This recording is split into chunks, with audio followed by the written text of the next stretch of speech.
far you have come on your own, but never alone. Through the rain and through the shine, here's your moment, it's your time. You stood tall and now you see, standing in your destiny. 100 women growing strong. 100 women where you belong. You stood tall and now you see, you have reached your destiny. Woman, woman.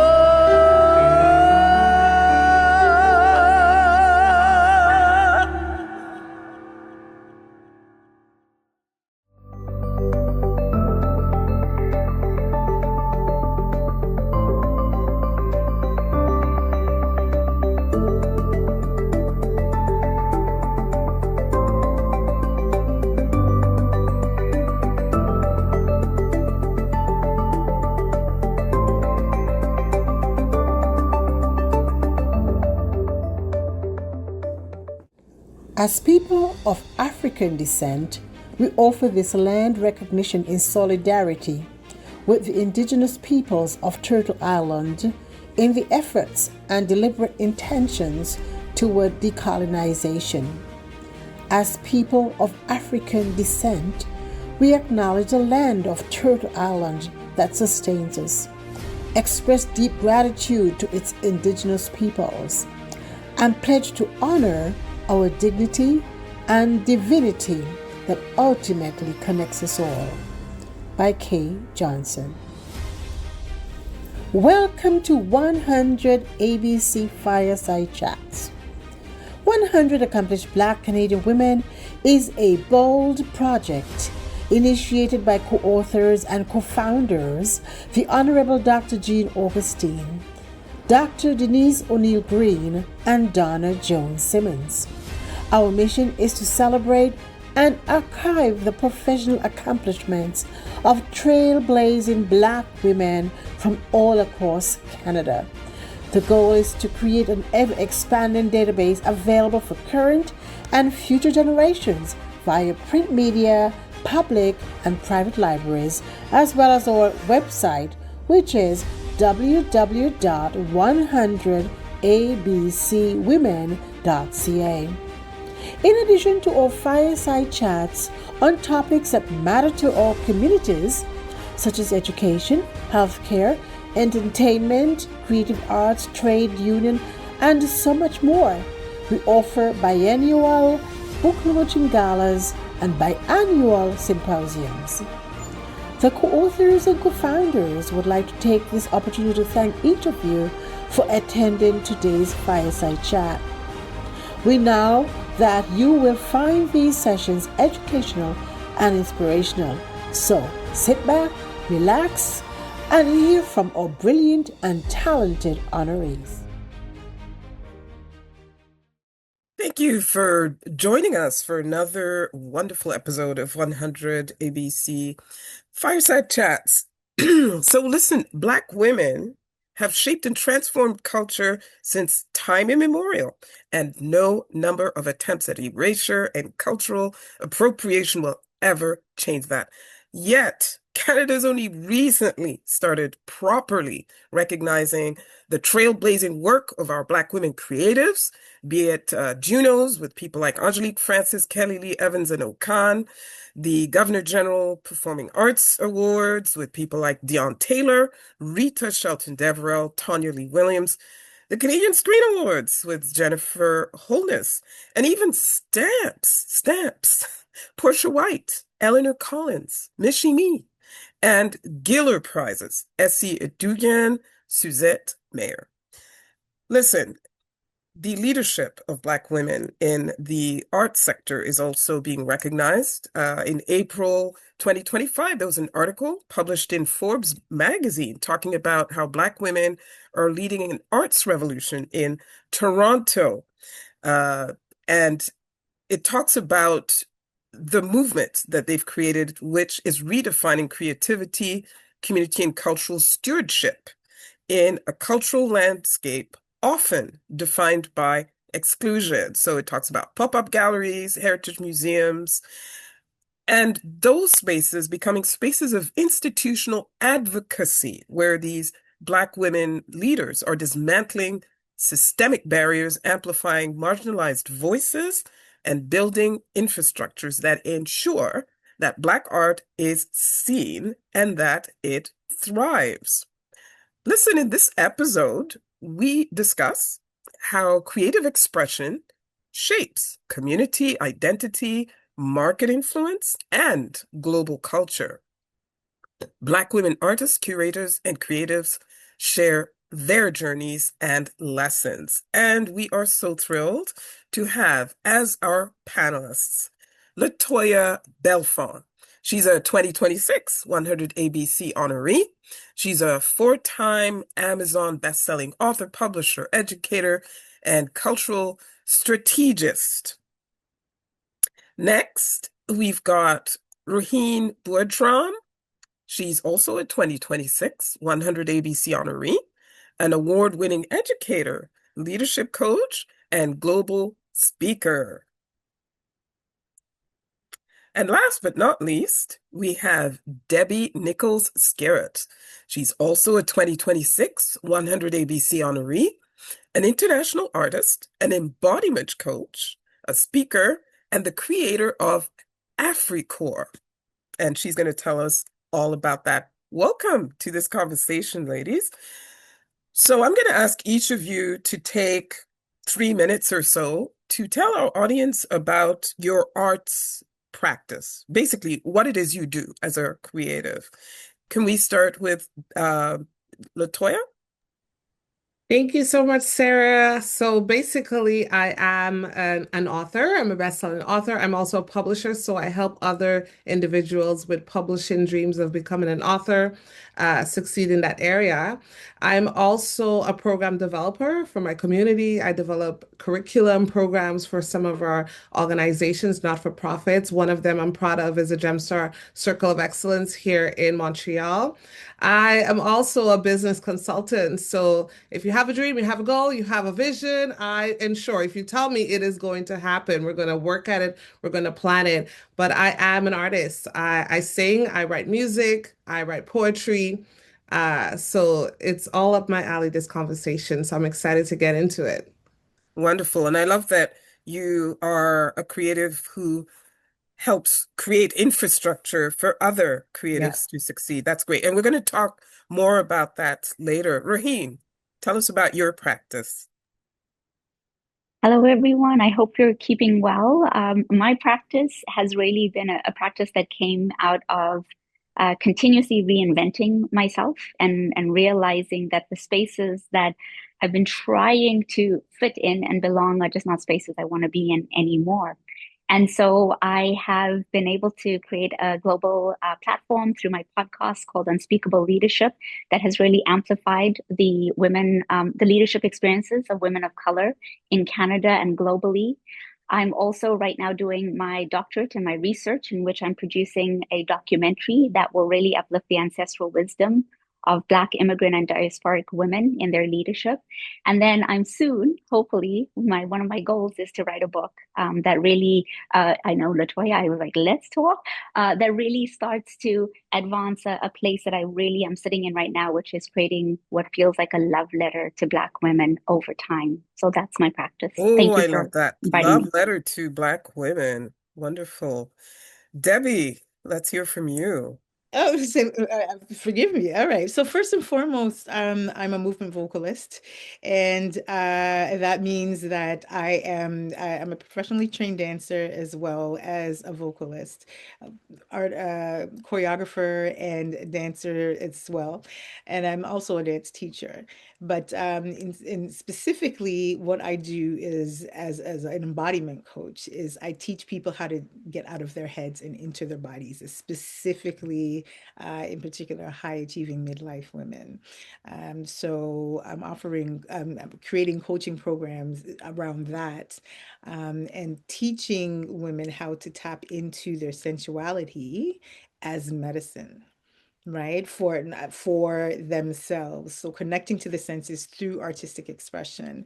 I feel it's really important, especially as women, that we always have artistic stream as a way of release, connecting and staying grounded, especially in times such as this.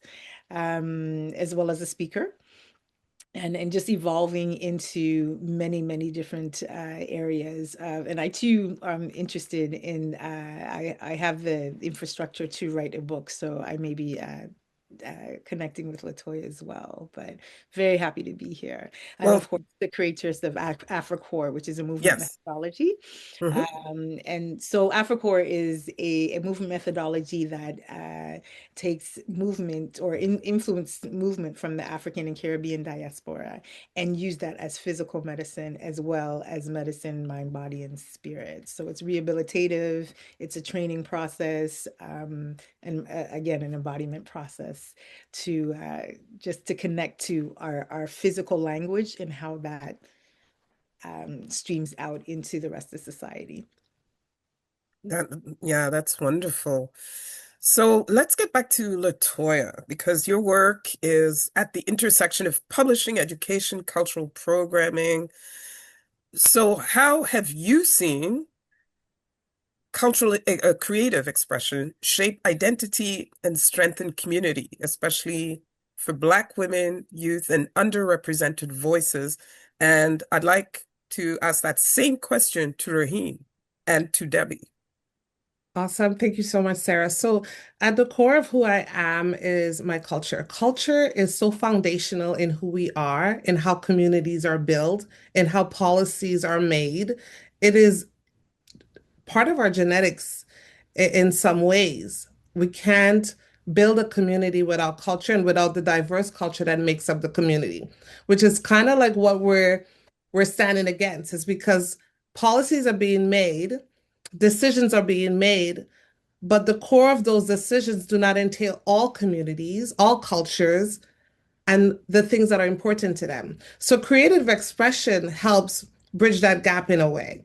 Because for some people, they may not know anything about a country in the Caribbean unless they've seen a show, visited the island, or dropped by the restaurant. That's the only interaction they have with some of our cultures. And it's very surface because we're not all just our food. We're not all just the dance. We're not all just reggae music. And so sometimes when I'm on vacation and I see people enjoying the culture, and it feels like we're one people, it feels like we're in unity, all colors around, everyone is dancing. But when we pick up and we get back into Canada, we get back into the US, are we still allies? Do you still remember that same culture that you were enjoying a few months ago in the sun when that Bob Marley music hits you?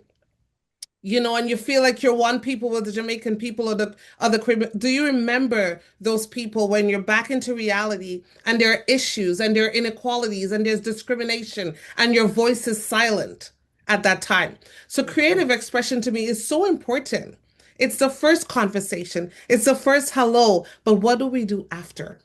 Mm, I love that. Creative expression is the first conversation. Amazing. Rohit, what about you? Yeah, I really appreciate Latoya, you reminding us to really go back to what's our big why, and how can we start to channel that as part of our creative expression? Because what for me really stands out with the question that you've shared, Sarah, is I'm an educator both in profession but also in heart. And I use storytelling as a way of uplifting the oral storytelling that was part of my own upbringing in Zimbabwe. We would sit around the fire. We would have generational wisdom that was shared. We would have proverbs. We would have lessons that were being learned. And over time, when I moved to Canada, I realized that I was an archive of that wisdom. I am an archive of carrying that living embodiment of stories and being able to now channel it and share it with the generations to come. And I'm very fortunate that I'm now a mother and I'm sharing that with my son. And so I just think of each and every one of us are archives of that wisdom that we're bringing forward. And yet, if we look at education, education is based on books. It's based on what story and narrative is told that then creates the reality that people then say, oh, this is who, or this is how these people are. And so creative expression for me has been to retell a different narrative and to create the platform for others who want to do the same. And I'll never forget, I'll just end on this. When I created my podcast in 2024, so it's only been 2 years of me going on this journey of excavation of myself and helping others do the same. I remember my first episode when I said, how do I tell people about me? And the image that came to my mind was 7-year-old Roheen sitting in a guava tree in the backyard of my home and using that place as a way of um, almost having an out of body experience, but being also here in reality. And I could keep doing that over and over again in a beautiful way. And so I told that story. And what was interesting was almost everyone who listened to that first episode said, oh my gosh, I had a guava tree. I had a mango tree. I had an avocado tree. I had a jacaranda tree. So we all now could find parallels, but also have differences. And that's the opportunity we can create for others in community and then in retelling a different story that policy and education often misses the mark.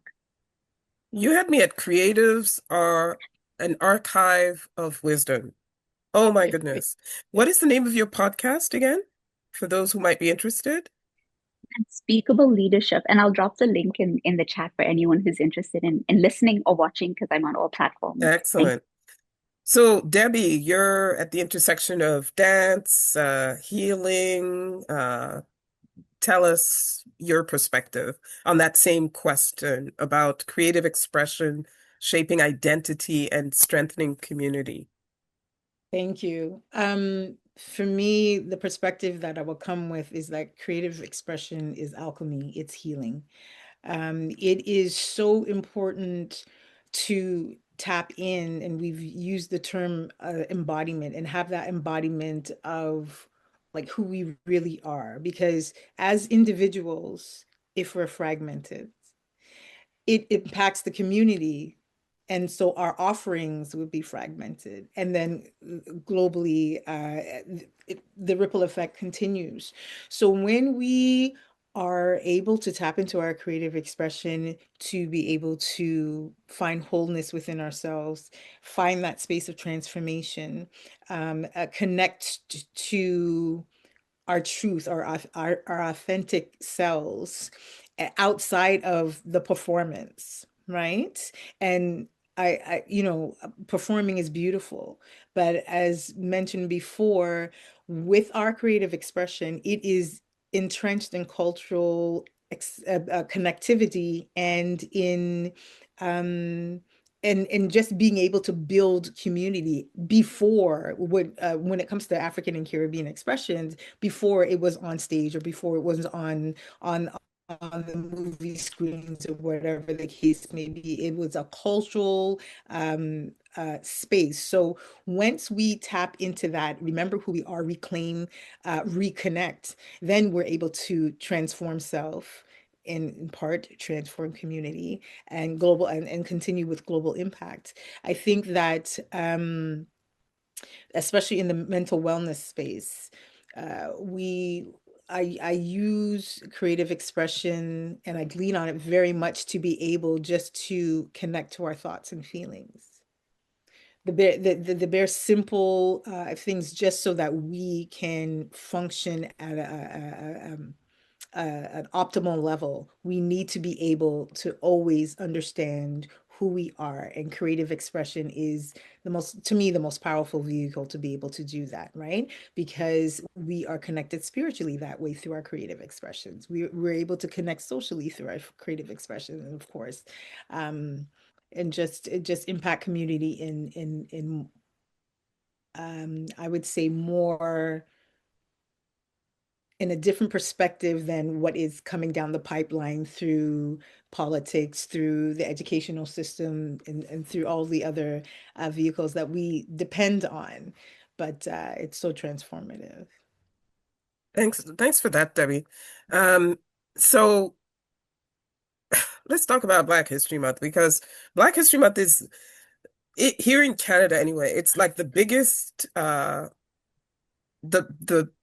opportunity for Black creatives to go out there, not just to showcase what they do, but it's also when they are likely to get, the most invitations and get paid, hopefully.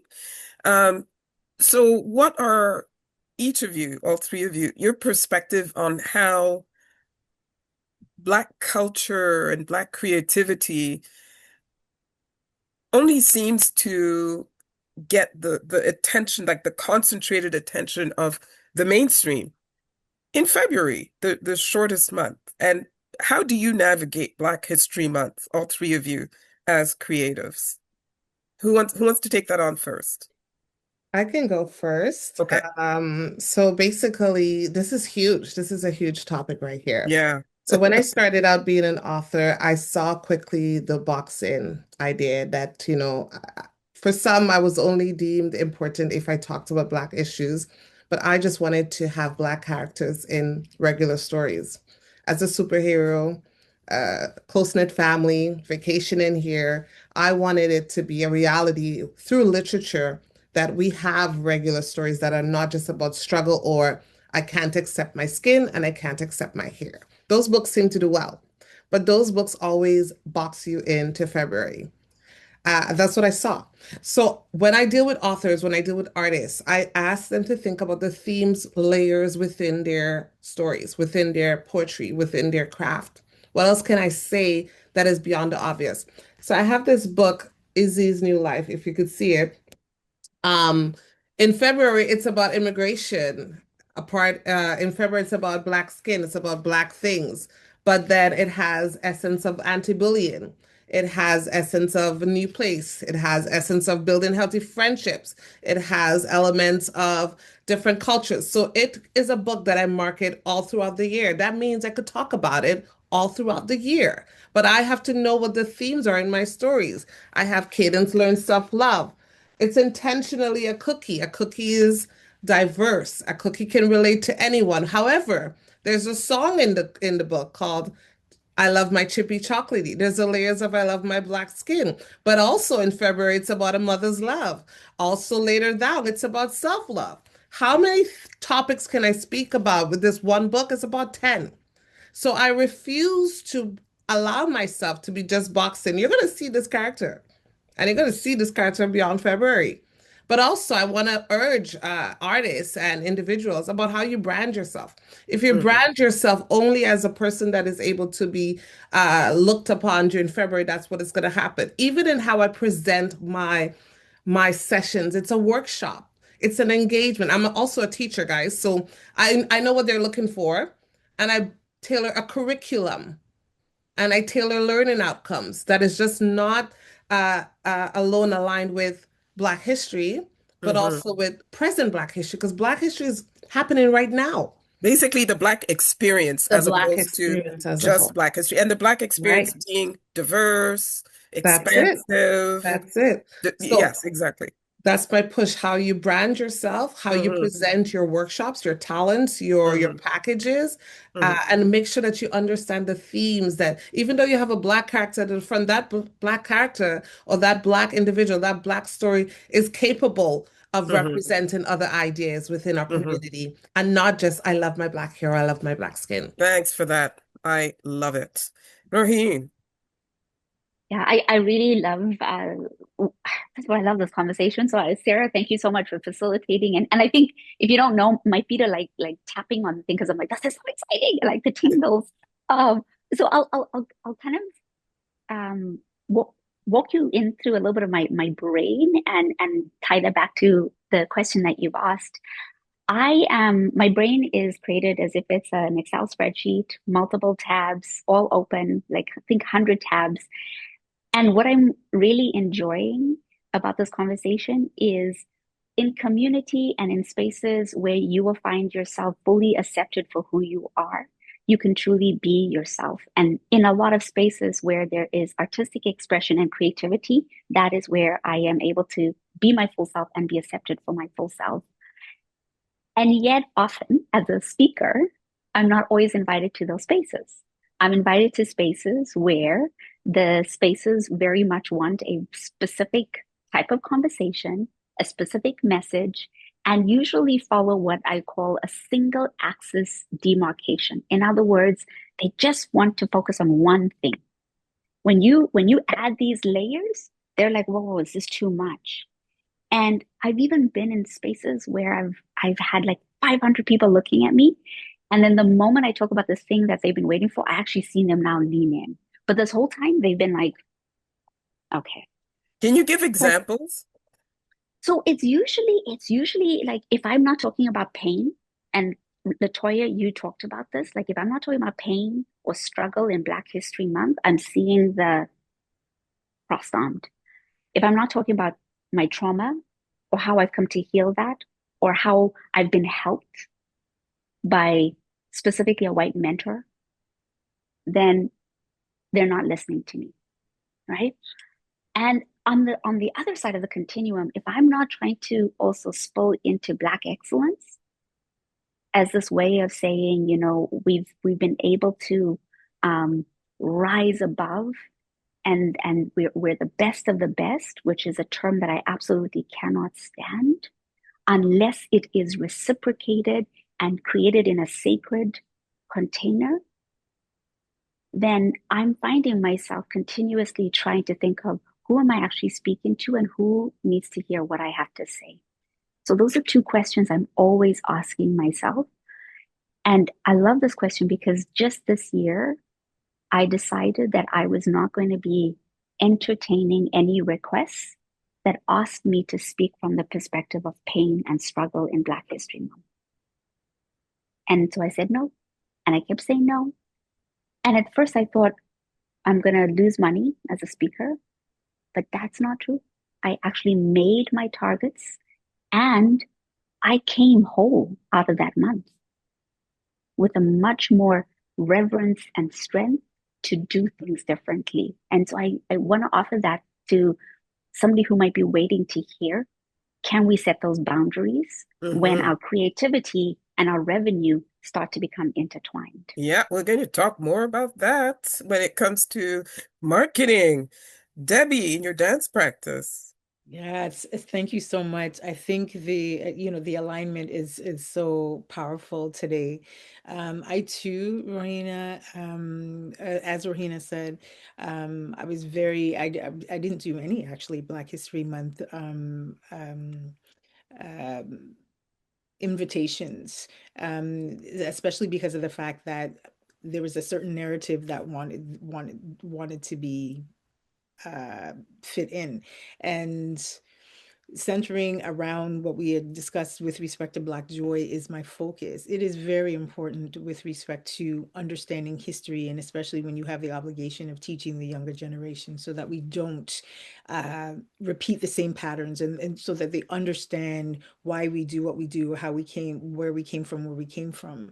But at the same time, there's been something that's been ruminating, especially when we're speaking a lot about mindset and setting goals. If we are always just telling the story of the struggle without focusing on the transformation or focusing on where it is there's breakthrough, or what is it that created strength, yes, within the struggle, but we are now focused on the victory, the creativity, the ingenuity, all of these things.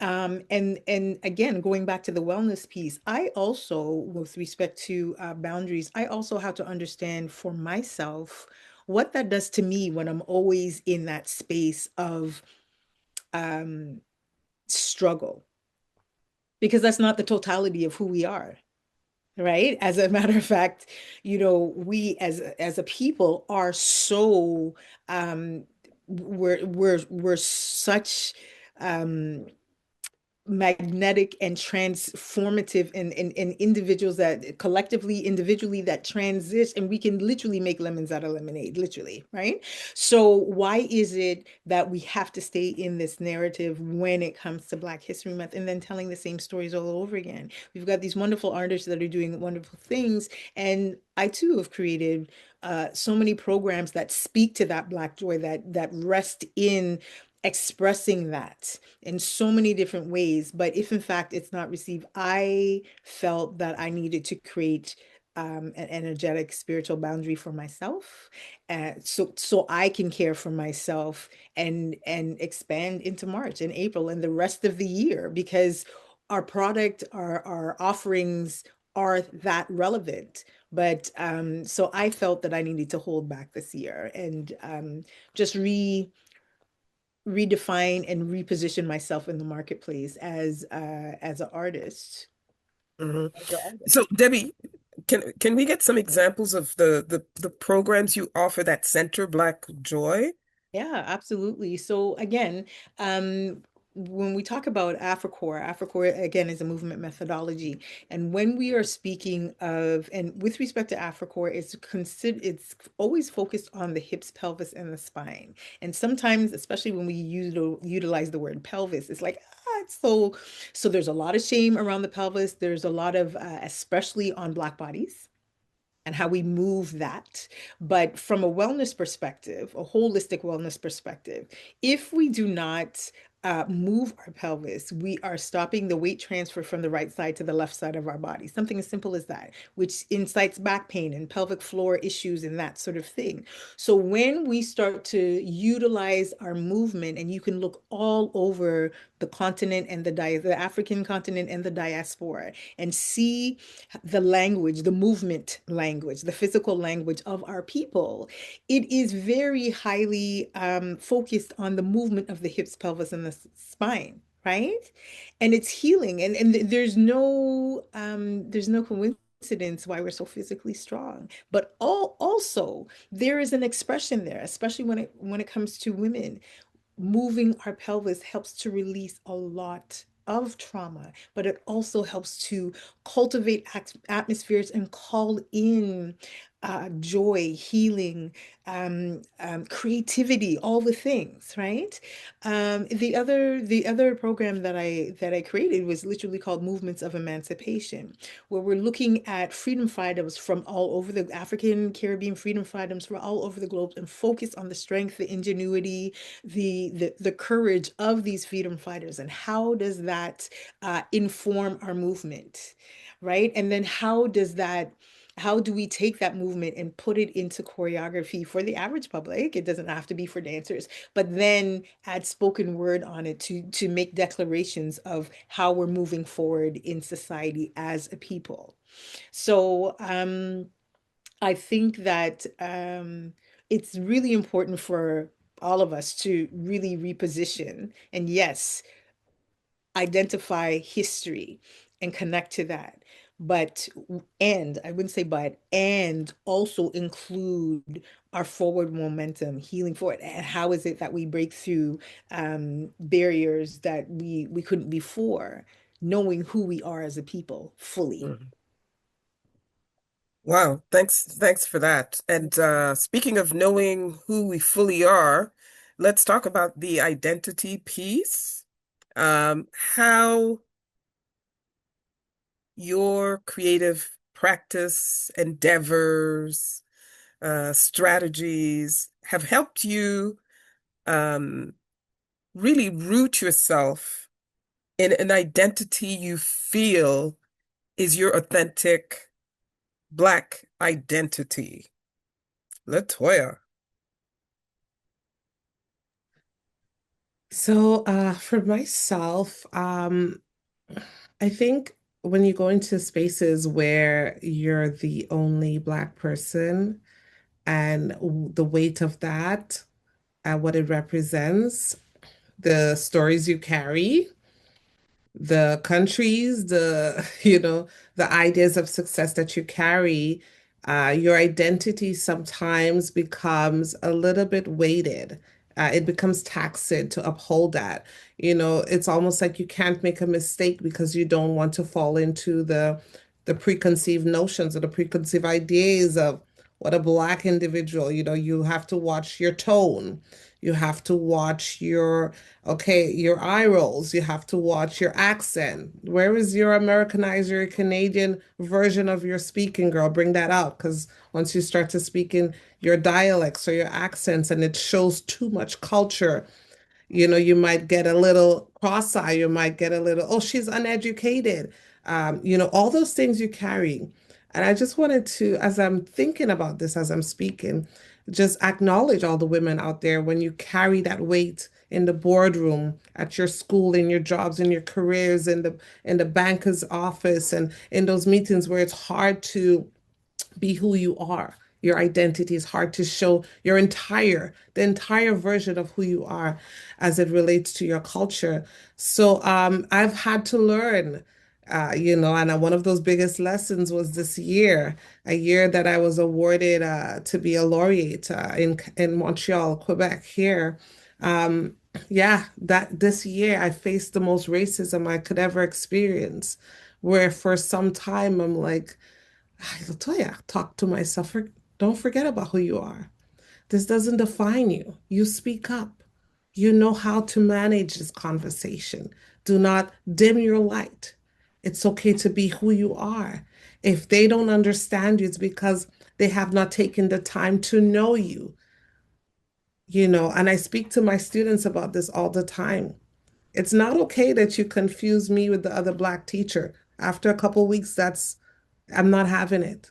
I take the time to know each and every one of you. Your identity is important. So you take the time to know me and her and how we differ because one Black person is not the same Black person, and that's the culture which we live in. So identity and showing students, showing the people around the importance of knowing someone truly in who they are and accepting that has been something that, I felt I needed more than I ever needed this year. But me, who I am, even if that means I got to write myself and tell myself over and over again, I say to everyone, and you'll hear me say this in all the different talks I've had, make it a business to know yourself.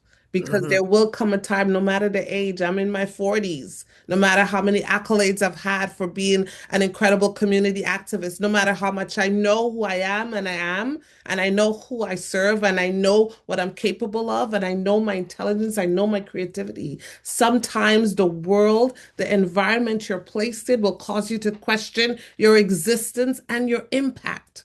And if you Hmm. do not know who you are in that moment, Yeah, you're in trouble. you are in trouble Yes. and you start to slip away pieces of your identity slowly. Yeah, and Until it you saps don't your creativity as well. And I really feel for you away. because I'm in Quebec as well, and we have that double thing with the French and the Yeah, English, on top of the layers. the blackness of it all. That's Exactly. right. That's So, right. Raheen, when has your creative expression helped you name or reclaim something about Mhm. your identity, and what changed after that? Yeah. Yeah, I mean, I'm sitting here resonating so much with what Debbie had shared earlier in terms of the transformative piece, and that's really a theme that I would love to share, and also resonating with Latoya in terms of the assumptions, the stereotypes, and then that painful journey of completely just not like being in that place of like, you don't know me, and I'm not gonna let you put put me back into a box that you feel that you can do that. So I say that because my heart is like, yeah, yeah. I bring a lot of embodiment. My body speaks more than sometimes my mouth can. So I'm just here in that moment. I I think for me, I want to talk about the podcast. When I started Unspeakable Leadership, I thought of who is it that I want to reach out to. So I sat down and I actually intimately wrote out the person. I gave a name, age, etc., etc. And that's allowed me to really always stay focused on who is it that I'm trying to reach out.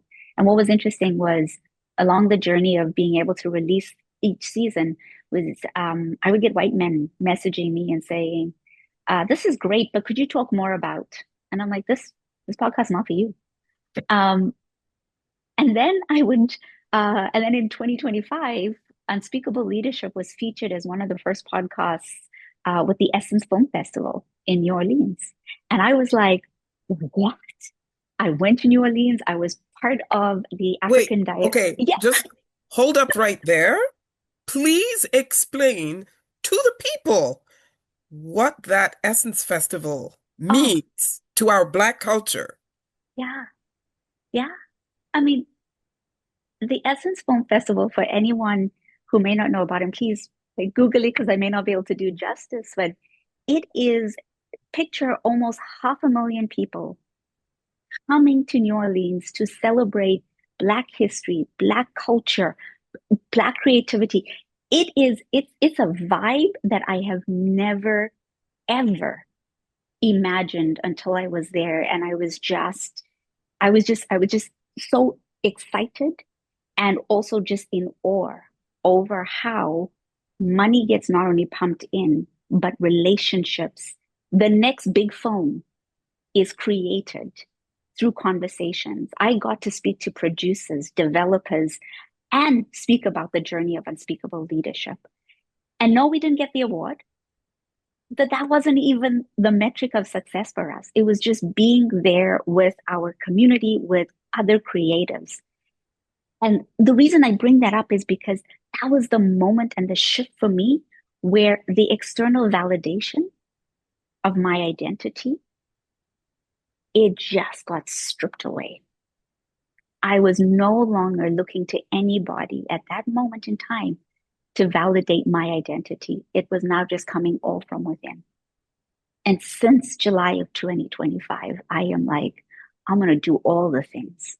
I'm going to write the book. I'm going to do the documentary. And I don't know what else is going to come, but I'm going to do it. And I'm not waiting for somebody to tell me, can I do it?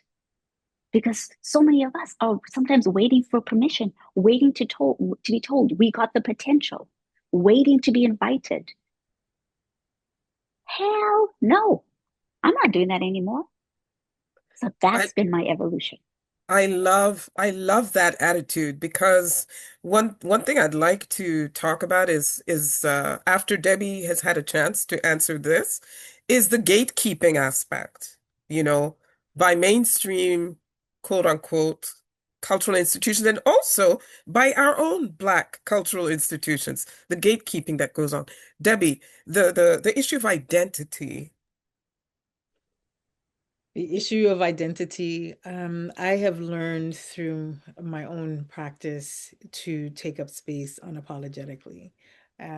It's really interesting because there tends to be a narrative of I am a woman that's over 50 and gladly to say that.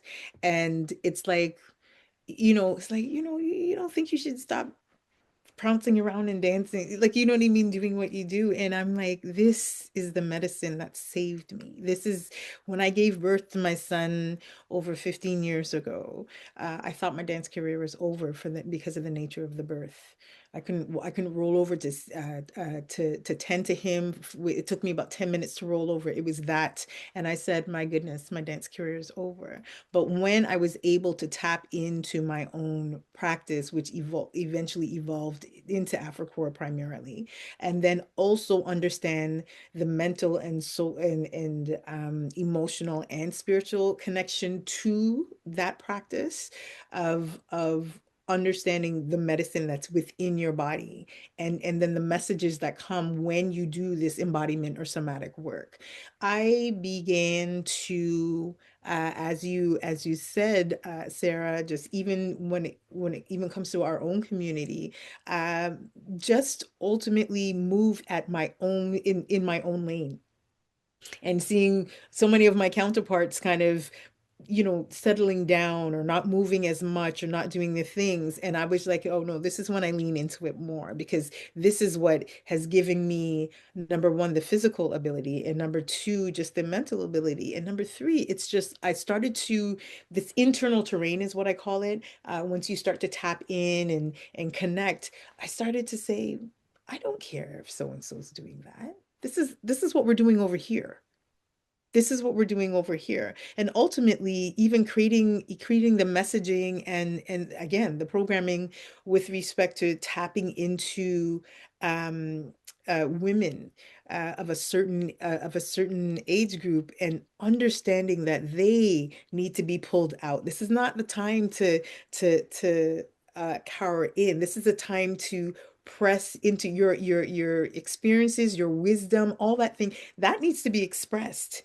And the only way that I found the confidence and the just the courage to do that is to get into my own embodiment, to be able to pull other women out of their shell, to get into their embodiment, and again to take up space unapologetically. So even if in fact, I said to somebody the other day, if Oprah was to stand in front of me, I would not be shook with respect to the work that I do. If I'm going in corporate spaces, I would not be shook with respect to the embodiment work that I do, because of the fact that I know of tapping into my own medicine and being able to guide others to tap into theirs through artistic expression. So it has been it has been something so mind-boggling. I was going to use the word transformative again, because that's the thing that Well, keeps on that's what it is. the spirit, right? Hmm. But it's atmosphere shifting. It's something that it just I can't, you can't sway me from it now. And I Hmm. just that resolve is what I'm passionate about sharing with other people, even the younger generation, but more so our midlife women that have so much to offer but feel that they're locked into a shell through Hmm. expression. Thanks so much for that. Since you brought up the idea of being in a lane and all of that, I want to get into the gatekeeping, because this gatekeeping issue is what has stifled Black creativity, has robbed a lot of our Black creatives of opportunity and exposure. So, Latoya, actually, each of you have found your strategies to get around that gatekeeping. And I'm not just talking about gatekeeping by the mainstream. Our own community has the gatekeepers. Latoya, your thoughts. Ooh, Sarah, I don't know how Oh, you'll like we'll go in there. I'm sorry, we are. because We're going there. Sarah, But I'm not you have maximum 3 minutes. okay, Sarah. So first of all, the gatekeeping idea, when I started out, I had to do everything on my own. Yes, I emailed as much news media outlets I could. Yes, I knocked on every door, every window, and then I built my own table. And then to build my table even further, I had to do a lot of the work on my own. But then I did start to invest authentically in relationship building. And where I built the most networks and the most connections was when just helped my community. I built one of the strongest connections because I said to someone in passing, let me know if you need anything and I'll be there. And she did happen to want something about a year and a half later, help with her Facebook. And I was busy as ever, but in the conversation, I was telling her about this thing I'm doing and I needed a connection with bank. And she's like, I have a connection with a bank. I can get you what you need. So I say first, community, invest in your community, do that thing, show up at that event, help someone, invest. Now, if anybody tells you they work with me, they've seen me, they know me, I share a lot. I give a lot of information because what I'm going to say is that half of the time, most people would let that information drop on a ground that is not ready to pursue the information. That means the seeds of the information, the intellect will fall on a ground that is dry and not ready to cultivate. And that's because many people will have the resources, the strategies, the action to do, but will be in fear or be locked or prisoned mentally without taking the content to move forward. So, yes, I give it freely. But let me say, I've built a term now because people have become used to the idea of open information without investing in the business. That's the boundary. We have to set a boundary, right? So I will tell you as much up to a certain point, but I run a business here. So there must be a respect for that reciprocity. I can give you, but I do run a consulting business. So when I sit and I give every single person the information and the ideas for free, how do I build a business? How do I build an income? Then there is the network connection courtesy, I like to call it. When someone shares their networks or someone shares their information and intellect and opportunities with you, you don't try to stab that person in the back. You don't try to act like that person did not influence and impact your life. And you don't try to tarnish. It's important you don't try to tarnish that network that they've just given you access to. So I think with the gatekeeping idea, I'm a little bit here and there. There's a type of courtesy and a type of protocol, etiquette, if I must say, Yep. that you must understand that I am not owed to you anything. That the work that I've invested in myself and to build my companies didn't come from someone just handing me, but it came from intentional and authentic building. That now, if I hand it to you, you must understand the weight of that, what you've received, Hmm. and to treat it with respect. Exactly. Respect, accountability, Yes. reciprocity. That's, oh, Sarah, Hello, it's a t-shirt. It's a t-shirt. I'm Sarah. just There we saying. go. The reciprocity. Okay, I'm gonna Yes, stop. that's it. Yeah. Raheem. Oh my God. I love when Sarah's like, I'm gonna go there. And then Latoya's like, okay, let's do it. Let's do it. I so I think what we have to remember at the anchors around gatekeeping are really around two principles, scarcity and competition.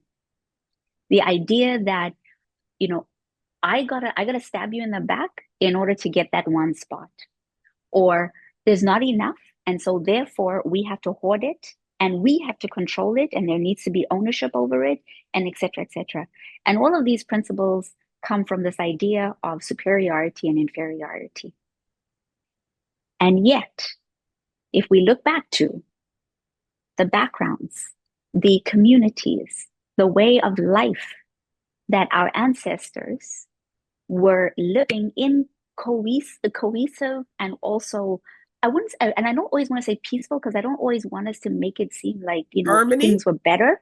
Yeah, but there was in harmony. There was a sense of harmony and a sense of um reciprocity that if I do something bad, it's gonna come back to me. Right? It's gonna come back to me. And so you lived at that principle of understanding that there's going to be an energetic connection and thread. If I do good, good will come back. If I do bad, bad will come back. So for me, when it comes to gatekeeping, here's one thing. I have become so good at recognizing the pattern because here's the thing with gatekeeping, it is lazy. We see the same patterns repeated over and over again to the point that historically and even systemically and even now, presently, it's almost like the patterns haven't changed. They've just changed a different face or changed a different tone, but the same behaviors are the same. So for me, in my own experience, as soon as I notice the pattern, I give you a chance, one chance. Fool me once. Second chance, I'm like, we're not going to do this again. Third, I'm cutting you out. I'm no longer engaging with you. We're no longer doing this. And if you want to continue doing that, then I'm going to believe that your energy will come back to you the way, and I'm going to leave that to, it's not up to me. I'm going to leave that up to the universe, God, anything that you feel spiritually you're connected to. But here's something that I really want to say to somebody who needs to hear this. People can gatekeep all they want. Systems can gatekeep all they want. Organizations can gatekeep all they want. That does not stop you from deciding where is your threshold of your worth that is connected to your artistic expression and the gifts and the talents that you are on this earth to deliver. For the longest time, my business was always operating at, you know what? I have a sliding scale. My minimum sliding scale would always start at $500. And I would always say, okay, if somebody can pay me $500, then I would engage in this business. It's because I knew that the organizations were not set up from a funding perspective to pay me beyond that. Only in the last year have I said, I can no longer operate at that level. And I say that because I cannot enable a system to continue to fund an organization that can only pay a speaker $500 and then they get so much more out of that. So I'm now even tapping out, and I love the word tapping out, Debbie. So I'm gonna borrow that from you in terms of language. I'm tapping out from being complicit in a gatekeeping cycle. And I hope that each and every one of us, the more that we tap out, we tap into something bigger that gets us to that level of the leveling up that we need to do in our own lives so that we can also be in a different space with each other. Thanks. Oh, wow. Yeah, thanks for that. Lots of gems in there. And I see Debbie nodding. I'm sure in your dance, in the dance sector, you see a lot of that. Identified so clearly what it is. Both of the ladies have identified so clearly what it is that is being expressed. And what I would say, yes, gatekeeping for me is a sign of a lack mentality, right? Uh, like a poverty mindset. And from an embodiment perspective, atmospherically, that means that there's contraction. And just like what's being said, if in fact there's contraction, there's no ability to expand. So you pay attention to those, if we pay attention to those that if you sniff it out like a hound dog, right? When we pay attention to the fact that others are doing that, there's a choice. I'm not saying it's easy, but the choice is if in fact we know that this is happening in this system in this concept, that's my cue to exit. And just like Latoya said, you create your own table. Not that that's not going to happen lickety split as well. But if you continue with that expansion and intention, and you're knowing that the concept of community is the complete opposite, ideally, of gatekeeping. You pour your energy into that and you continue to expand because it also speaks about lack of faith, right? Because spiritually, we know that there's abundance, there's an overflow, and there's enough for everybody. And artistically, to be in the artistic or the creative energy speaks to that. But how, as artists, can we rest in gatekeeping or stay in that same energy and system of gatekeeping and still to expand our artistry? It's counterintuitive. So I'll lay my plan, lay my plane there, or land my plane there. Hmm. So since you mentioned community gatekeeping is the opposite of community, how does creative expression build community? You've all kind of hinted at aspects of that community building through the arts. Who wants to take that on first? Well, I would like to kind of share first in the sense of when you're looking, for example, I teach this to my students often. When you're looking, for example, as what we were speaking of, a bouquet. Right, which is a gathering. Historically, it was a gathering right before a revolt. That is a way that we connect, express, build each other up, share or exchange energy, and clear the energy. And the beautiful thing about what we call Caribbean folk dance is the fact that women were ultimately in cultural spaces sent out first with the beautiful skirts as they dance and move around. And we think it's just such a beautiful thing, but it's atmosphere shifting. right? It's clearing the space, clearing the way because of the fact of who we are as women. So I utilize that concept. I didn't get that. I Could utilize you that. try again? I utilize that concept to express the fact that we all have a role to play. And once we get into creative expression, we all know where we fit to strengthen the community. Like with respect to a chain, with respect to a link chain and building off of each other's expression and creativity. You'll see in so many spaces that for example, dance spaces, somebody will go into a circle and just speak with their bodies, and then somebody else will come in, and then somebody else will come in. And that's a concept of a rising tide lifts all boats. So we may see it as, oh, they're just dancing and communicating, but you take that on a macro level. This is how we are building up each other, boosting up each other, inspiring each other. So creative expression to me builds community in such powerful ways because of the oxytocin that gets released, because of all of the beautiful endorphins that get released when we are in the space of creativity. Oh, thanks for that. Latoya. Thank you so much, Sarah. So, with building community, for me, I feel like creative expression, again, like I started off saying that it was like the open conversation, but it really is cultural connections, cultural memory, as Rohane had spoken about, that archive idea, shared experiences, shared goals, rebuilding unity. And I say rebuilding unity only because of, we have to unlearn those ideas of division that we have, that has been passed down as cultural memory from generations to generations through the experiences of our ancestors and through ideas being interjected into our community. Without the space of someone, which is really important to learn from your ancestors or to learn from the people who come before you. And I would even tie that into the importance of mentorship, the importance of having that person who have done it before you speak into you and speak into your life and give you that layout. So even to tie back to gatekeeping, it's quite different from mentorship.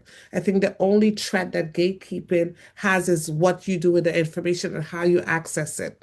And that through accessing that information, you're not sowing seeds that may be damaging to unity and trust in that community you're trying to build. I believe that nothing feels more more beautiful than stepping into a space that you feel like I don't have to watch my accents. I don't have to explain my hair color change or my hair texture change. I don't have to explain why this part of my skin is this or where I don't have to explain anything. I can just be. And so it's important building community not only entails people like me. One thing I admire and love about Heritage Canada, and if you're a business or a not-for-profit, you should know Heritage Canada very well for the multicultural grants that they have that are specifically for sharing your culture with the community. And oftentimes, hope they're not watching, sometimes the people who are making the decisions about what program or projects get funded as it pertains to cultural ideas are people who don't have the capacity to understand the importance of the cultural ideas and projects that we're trying to fund. Because we need to show cultural connection, not just between Black cultures, but between others, other culture. There is a connection between us all. And once we can find those commonalities, once we can find that conversation, once we can hold space for each other, then we will truly build community. We can't build community alone. So I think this is one of the most important things. Creative expression starts that conversation. Yes, you love my dance, but do you want to hear what's the history behind it? Which is what our incredible Debbie is doing. There's more to what you see. You love my stories? Well, let me tell you about the accent I talk about in that book. Let me show you the history behind why we have different accents in the Caribbean. Let me tell you a little bit more about why the skin tones or why the food is the way that it is in Guyana compared to where it is in Jamaica. Let me show you a little bit more about what you eat. Don't just come into and take my cultural expression as just for what it is. There's always more. I tell a story with my food. I tell a story with the way I stir, how I make my dish. There's a story behind. So, as I say and close, creative expression is the first step for the conversation, but it's up to us as creatives to embrace and open that dialogue more. Mm, thanks for that, Roheen.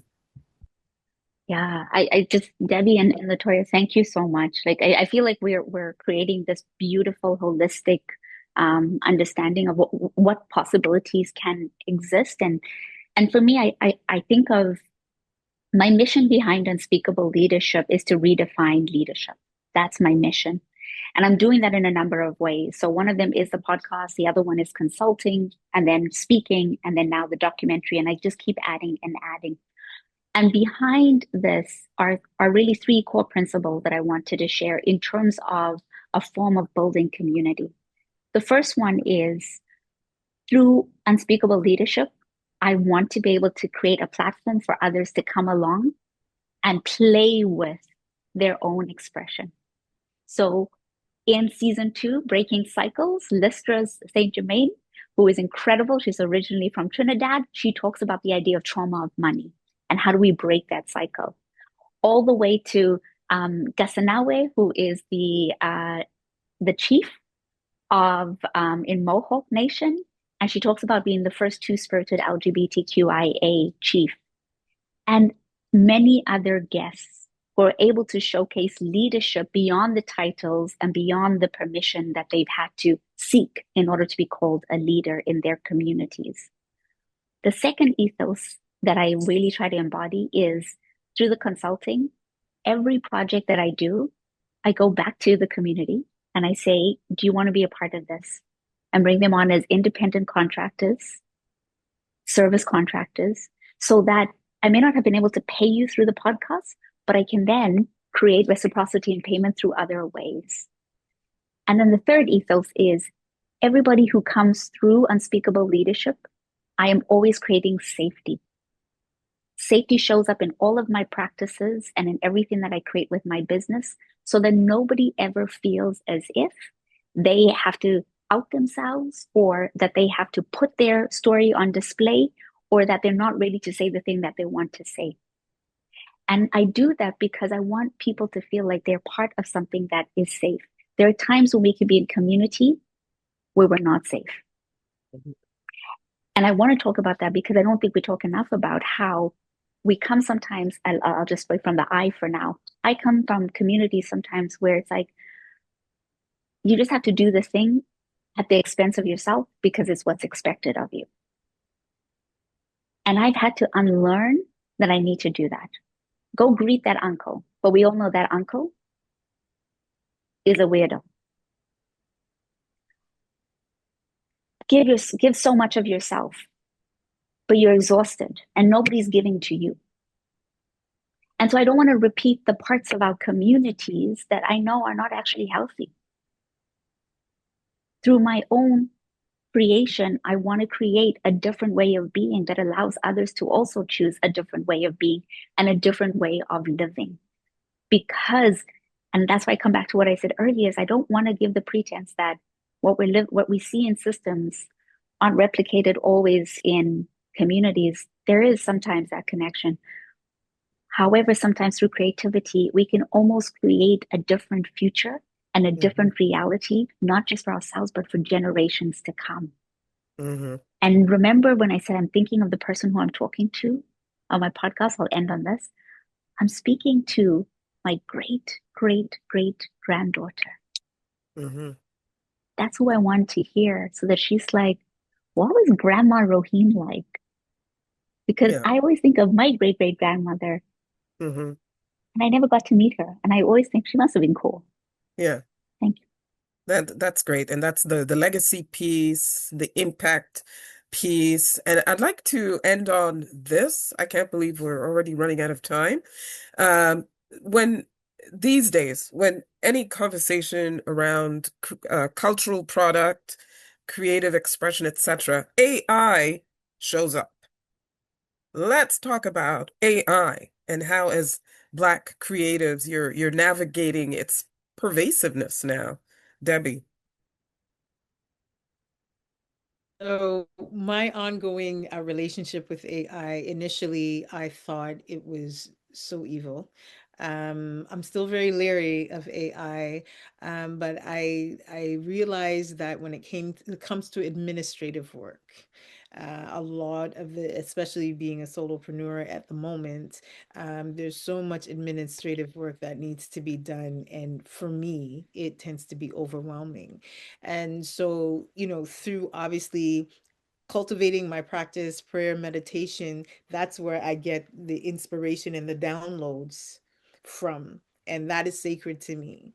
But with respect to organizing it and making sure administratively it goes out where it needs to go out, I now use AI to number one, collapse time that way.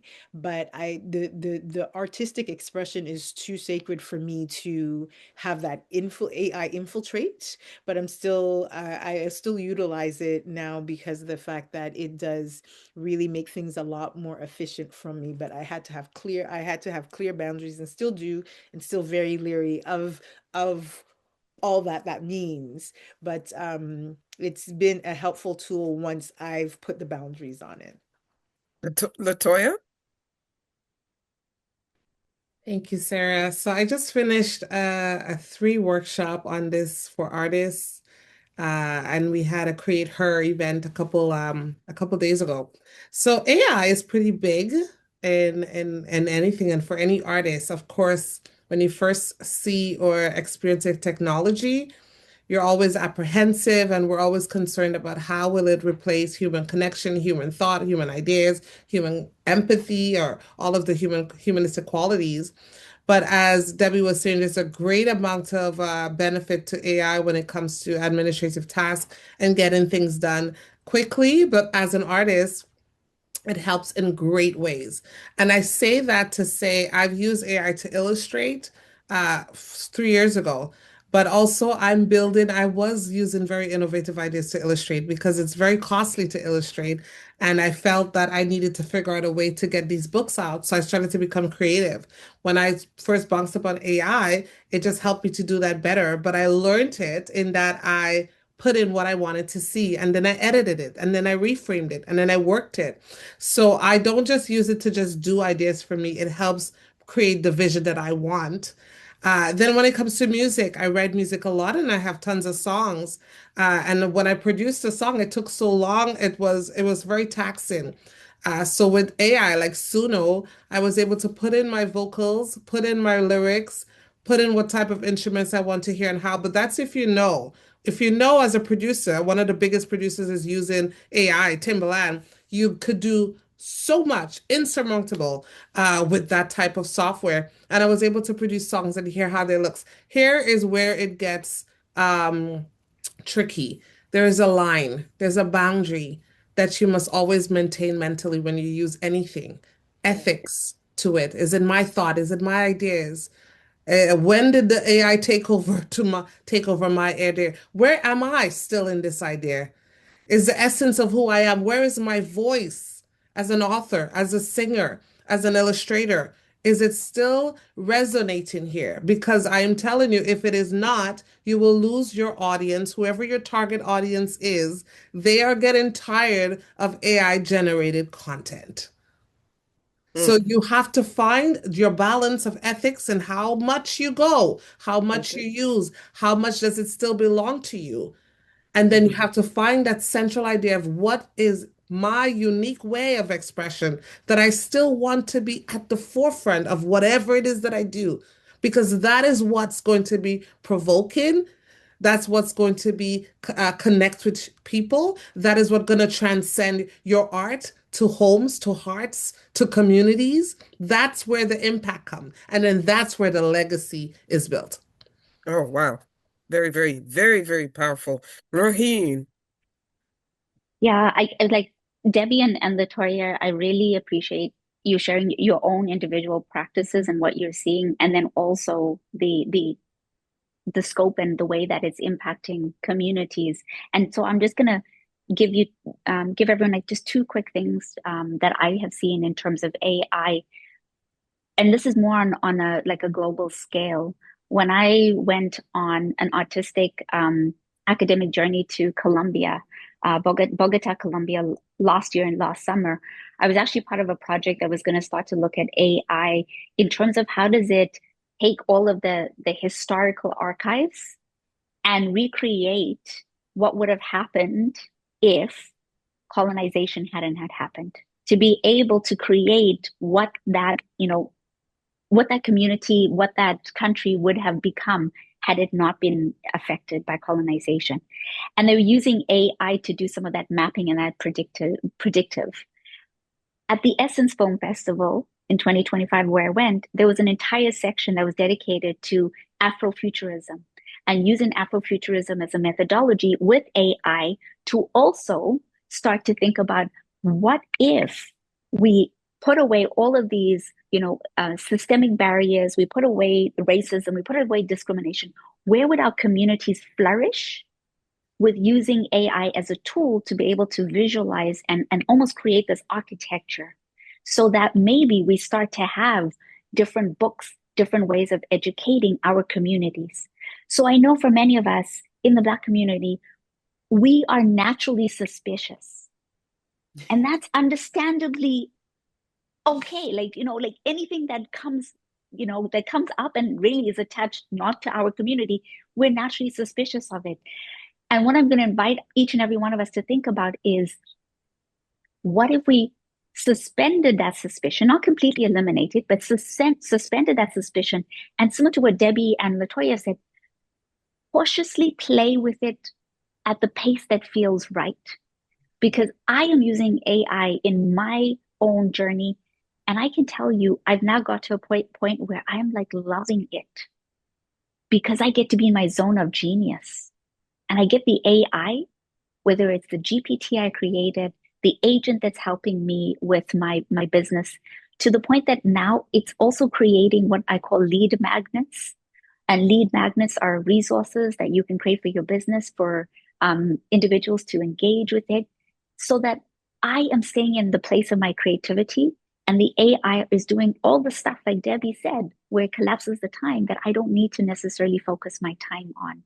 So we can almost recreate different futures within ourselves using the tools that are now available to us that were not available to our ancestors at a time when the only tool that was brought in was colonization, that only meant to overtake them, subjugate them, and put them in a place of inferiority.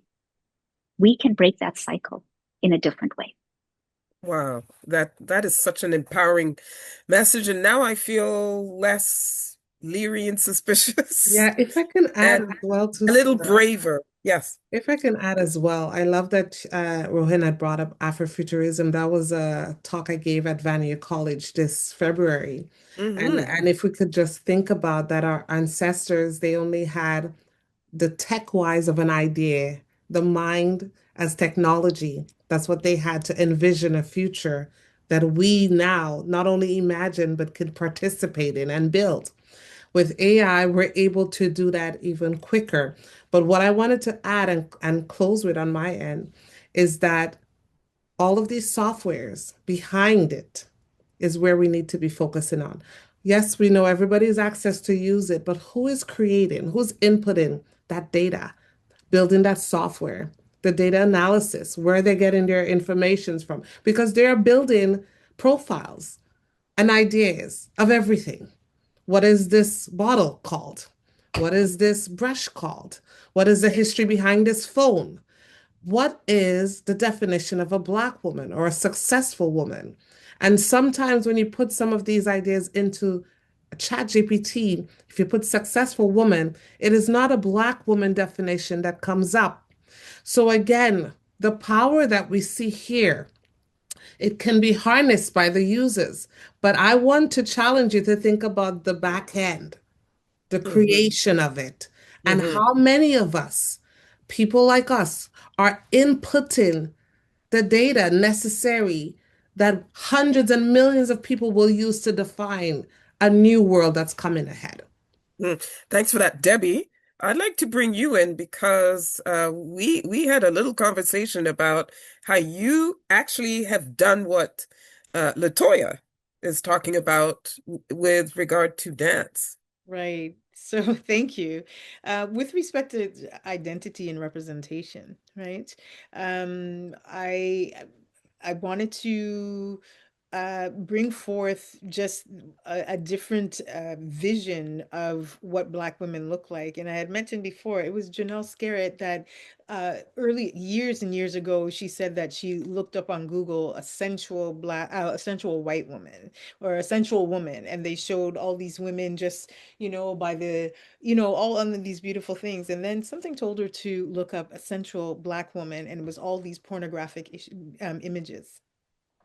So what I've begun to do, of course, for marketing and all the things too, and another way of creative outlet is generate AI images of Black women in joy or children or families, all the things, but place it or images that we do not see ourselves properly represented outside of trauma, outside of this, outside of that. So there are tons of images that I've created initially for my own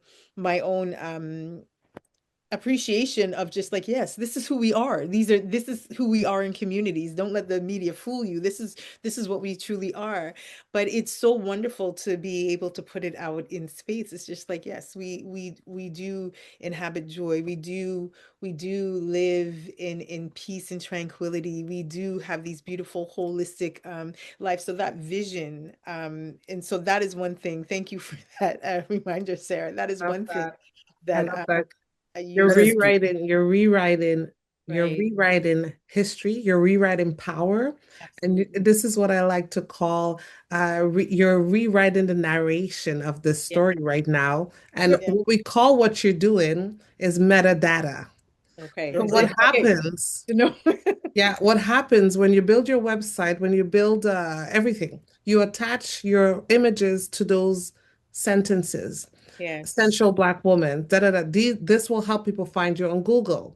So Right. what you're doing now is not only bringing the people looking for the content to you, but also rewriting what Google is now playing around with, a new definition of what Right. a central Black woman would look like. And if we Mhm. don't populate and saturate with authors, with books, with dance instructors, with podcasts, those type of ideas, what people will have when they search will be things that don't represent our community well. At all. At all. Wonderful. Populate and saturate with Black culture. That's a great note on which to end.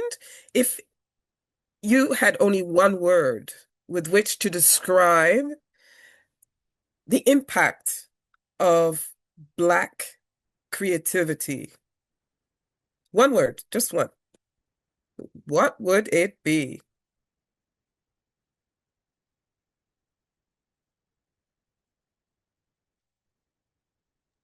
I've heard you use quite a few words. Maybe that's one of them. Life saving. Life-saving. Raheen?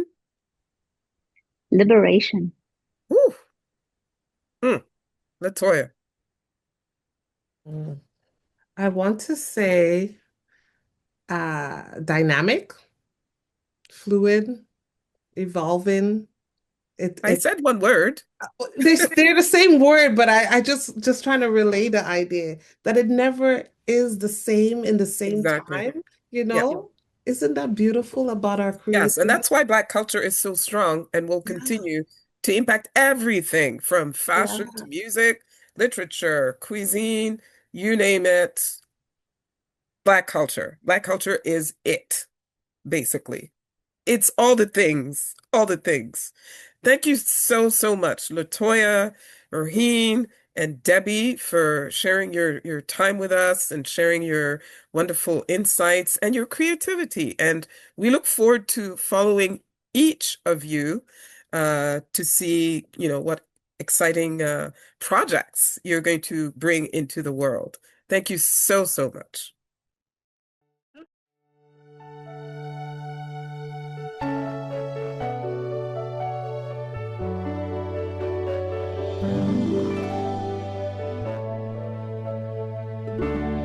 Look how far you have come on your own, but never